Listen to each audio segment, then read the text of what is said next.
Lagi-lagi Wakil Ketua DPRD DKI Jakarta Abraham Lunggana alias Haji Lulung kembali ke Bareskrim Polri atas inisiatifnya sendiri.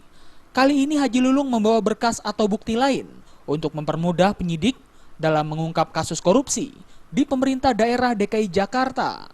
Haji Lulung menegaskan apabila nantinya ada temuan dugaan korupsi lain di Pemda DKI Jakarta, maka pihaknya, yakni DPRD DKI Jakarta, akan memanggil Gubernur DKI Jakarta Basuki Cahayapurnama atau Ahok untuk menanyakan kenapa terus-menerus ada dugaan tindak pidana korupsi yang dilakukan oleh birokrat atau PNS di bawah pimpinan Ahok.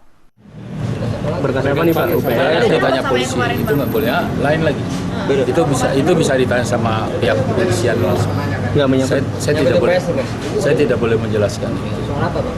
Secara general aja Bang, kalau kemarin kan aliran dari APBDP ya. Kalau hari ini yang diserahkan berkas apa secara general aja Bang? Kenapa? Cluenya Pak?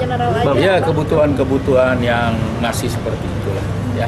UPS? Ya UPS sama Printer? Scanner dan printer.